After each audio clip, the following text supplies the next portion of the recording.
Hello everyone, and welcome back to Speak English Naturally podcast, the place where you improve your English through real conversations, practical tips, and everyday American English.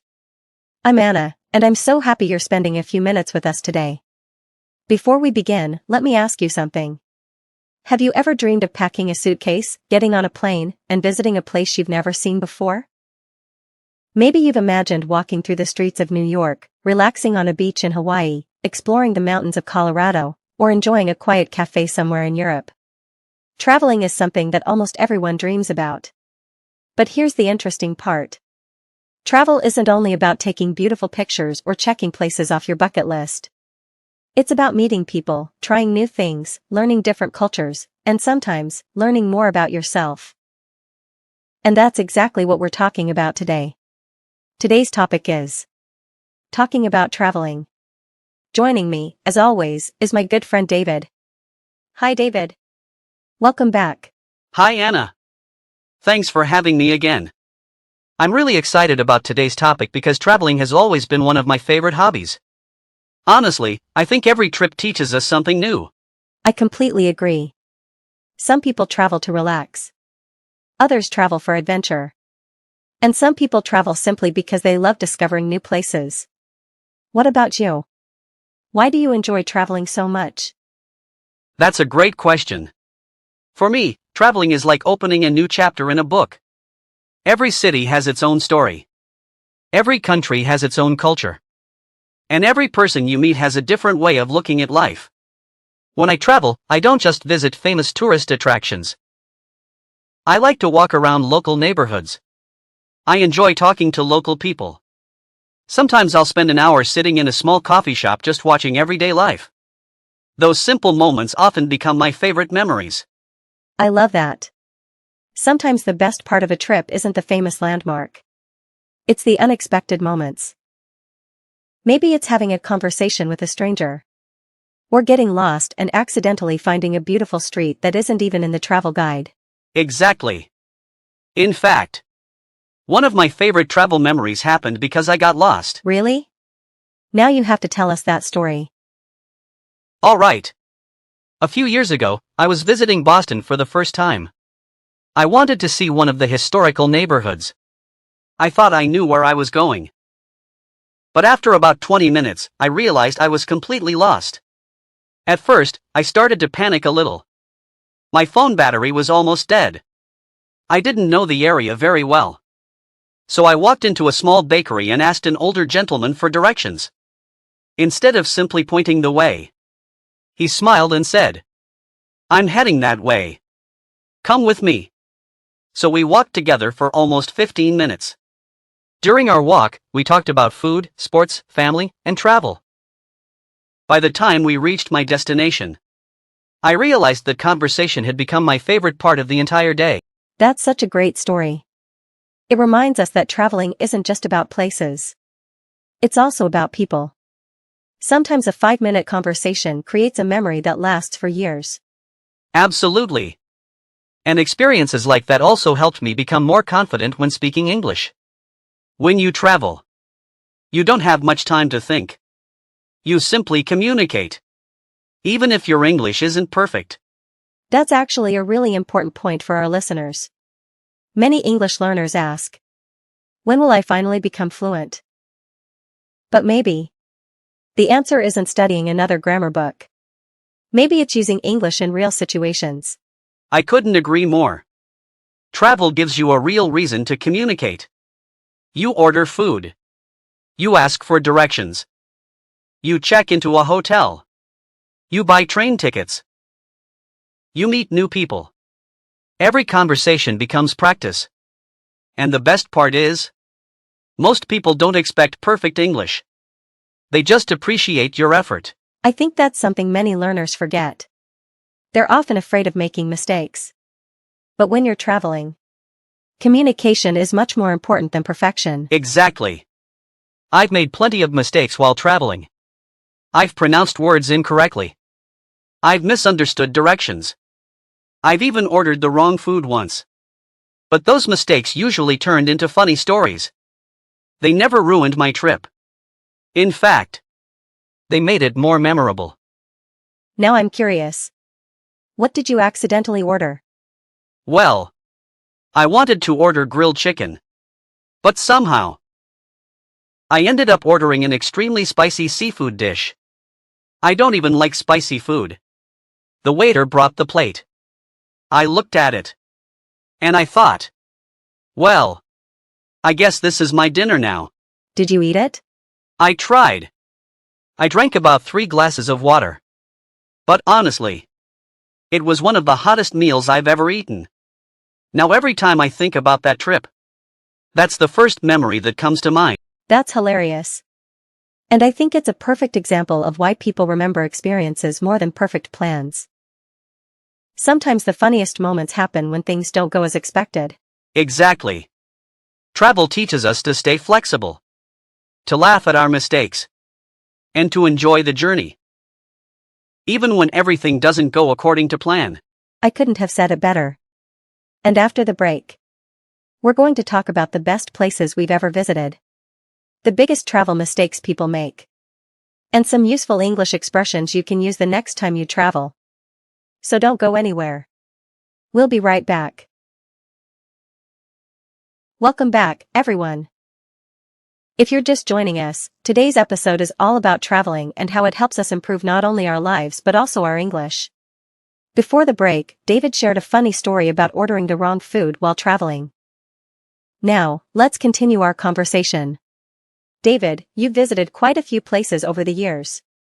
Out of all those trips, which destination impressed you the most? That's a difficult question because every place has something special. But if I had to choose one, I'd probably say Seattle. I loved the atmosphere. The city felt modern, but at the same time, it was peaceful. There were beautiful parks, amazing coffee shops, and the people were very friendly. One morning, I woke up early and walked along the waterfront. The weather was cool, the air was fresh, and everything felt calm. It wasn't a famous tourist attraction that impressed me. It was the feeling of the city itself. I know exactly what you mean. Sometimes people focus too much on famous landmarks. But the real beauty of traveling is experiencing everyday life. Walking through local neighborhoods, trying food from small family-owned restaurants, or simply sitting in a park and watching people go about their day. Exactly. When you slow down, you notice things that most tourists miss. You hear different accents. You discover local traditions. You even learn simple expressions that aren't usually taught in textbooks. That's one of the reasons I enjoy traveling so much. Speaking of accents, have you ever had trouble understanding someone because of their accent? Oh, absolutely. One time I was talking to a taxi driver. He spoke very quickly and had a strong local accent. At first, I understood maybe half of what he said. Instead of pretending I understood, I simply smiled and said, "I'm sorry, could you say that one more time?" He repeated it more slowly. And suddenly everything made sense. That experience taught me something important. What was that? Never be afraid to ask someone to repeat themselves. Native speakers do it all the time. There's nothing embarrassing about saying, "Could you repeat that, please?" Or, "Could you speak a little more slowly?" Those simple sentences can save you from a lot of confusion. That's excellent advice. I think many English learners worry that asking someone to repeat something makes them look weak. But actually, it shows that you're interested in understanding the conversation. Exactly. Communication isn't about pretending to know everything. It's about making sure both people understand each other. Let's talk about something every traveler experiences. Packing. Are you someone who packs light? Or do you always bring too much? I wish I could say I pack light. But honestly, I'm probably the kind of traveler who packs things I never use. Every trip starts with me saying, "This time I'll only take the essentials." Then somehow, I end up bringing 3 jackets, 4 pairs of shoes, and books I never open. That sounds very familiar. I always tell myself, I'll probably need this. And then I come home without ever touching half the things I packed. Exactly. Now I follow one simple rule. If I haven't used something on my last 2 trips, I probably don't need it this time either. It makes traveling much easier. That's a smart rule. Traveling with a lighter suitcase also makes moving around much more comfortable. Especially if you're changing hotels or using public transportation. Since many of our listeners are learning English, let's teach them a few useful travel expressions. David, if you're at an airport and can't find your gate, what would you ask? I'd simply say, "Excuse me, could you tell me where gate 18 is?" Or, "Could you help me find my departure gate?" Simple, polite, and natural. What about checking into a hotel? You might say, "Hi, I have a reservation under the name David Miller." Or, "I'd like to check in, please." Those are very common expressions. And if you need directions? You could ask, "What's the easiest way to get downtown?" Or, "Is it within walking distance?" Or, "How long does it take to get there?" These questions are useful almost everywhere. Here's another question. When you travel, do you usually buy souvenirs? Sometimes. But honestly, my favorite souvenirs aren't things. They're memories. I love taking photos. I keep a small travel journal.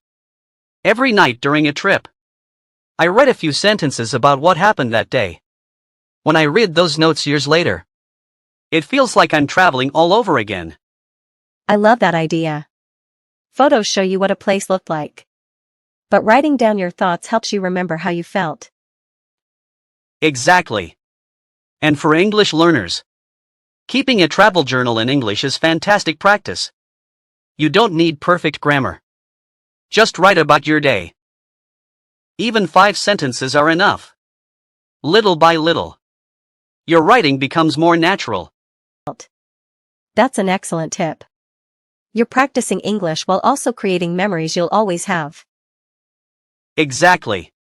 And that's what learning a language should feel like. Useful, personal, and enjoyable. I completely agree. And after the break, we'll talk about dream destinations. The biggest lesson traveling has taught us. And why every English learner should travel at least once if they have the chance. We'll also finish today's episode with one important message that I think everyone needs to hear. So stay with us. We'll be right back. Welcome back, everyone. We've had such a great conversation today. We've talked about unforgettable travel experiences, funny mistakes, useful travel expressions, and how traveling can actually improve your English. Now let's end today's episode with something exciting. David, if money and time weren't a problem, where would you travel tomorrow? That's an easy one. I'd love to take a long road trip across the United States. Not just the famous cities. I want to visit small towns, national parks, quiet beaches, and mountain villages. Sometimes the places that aren't on social media become the most unforgettable. I'd rent a car, create a simple travel plan, and enjoy the freedom of exploring at my own pace. That sounds amazing. I think road trips are special because the journey becomes part of the adventure. You never know what you'll discover along the way. Maybe a beautiful lake, a local restaurant, or a small town with friendly people. Sometimes the best memories aren't planned at all. Exactly. Travel teaches you to enjoy the unexpected. You might miss a train, take the wrong bus, or get caught in the rain. At that moment, it feels stressful. But later, those become the stories you tell your friends. That's so true. Some of my funniest travel memories happened because something went wrong.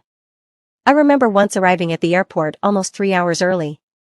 I thought I had plenty of time. Then I realized I was standing at the wrong terminal. I had to run across the airport carrying my suitcase. By the time I reached the correct gate, I was completely out of breath. Now I laugh every time I remember it. I think every traveler has at least one airport story like that. Travel has a funny way of reminding us that we can't control everything. And honestly, that's one of its greatest lessons. Besides improving English, what do you think traveling teaches us? Confidence. Without a doubt.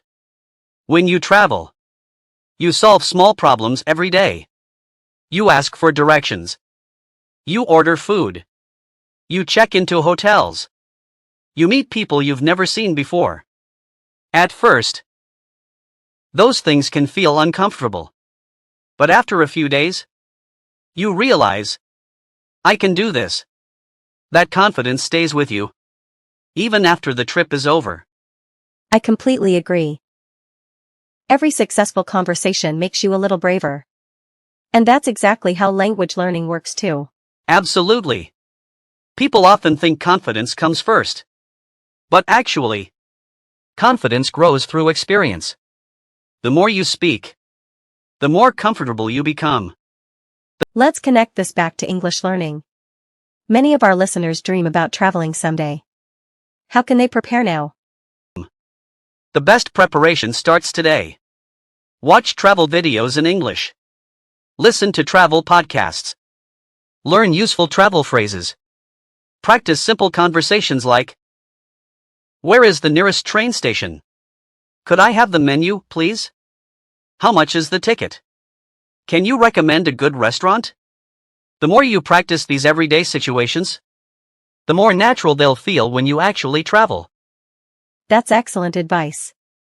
And remember, you don't have to wait until you travel abroad. You can practice English every single day. Right where you are. Describe your city. Talk about places you'd like to visit. Imagine you're helping a tourist. Your imagination is a powerful classroom. Exactly. Language learning doesn't only happen in schools. It happens during conversations, during listening, during curiosity. And traveling encourages all of those things. Before we finish today's episode, I have one final question. If someone listening has never traveled before, what would you like to say to them? I'd say this. Don't think traveling has to be expensive or far away. Adventure doesn't always begin on the other side of the world. Sometimes it begins just a few hours from home. Visit a nearby town. Explore a museum. Go hiking. Try food you've never tasted before. Talk to new people. Every new experience helps you grow. And remember, the goal isn't to collect passport stamps. The goal is to collect memories. I love that. Travel changes the way we see the world. But more importantly, it changes the way we see ourselves. Every journey teaches us something. Sometimes it's about another culture. Sometimes it's about communication. And sometimes, it's about discovering confidence we never knew we had. Exactly. And for English learners, travel gives your language a purpose. Instead of studying English just to pass an exam, you start using it to connect with people, to ask questions, to tell stories, to make friends. That's when learning becomes exciting. Beautifully said. And that's a perfect way to end today's conversation. Thank you so much for joining us, David. Thank you, Anna. I always enjoy these conversations. And to everyone listening, wherever you are in the world, keep learning, keep exploring, and never stop being curious. And thank you to all of our amazing listeners. If you enjoyed today's episode, don't forget to like this video, subscribe to the channel, and share it with someone who loves learning English. Every week, we bring you real American English conversations to help you improve your listening, vocabulary, pronunciation, and confidence. Until next time, keep speaking, keep listening, and keep exploring the world, one conversation at a time. This is Speak English Naturally podcast. Signing off. Safe travels, everyone. Goodbye, everyone. We'll see you in the next episode.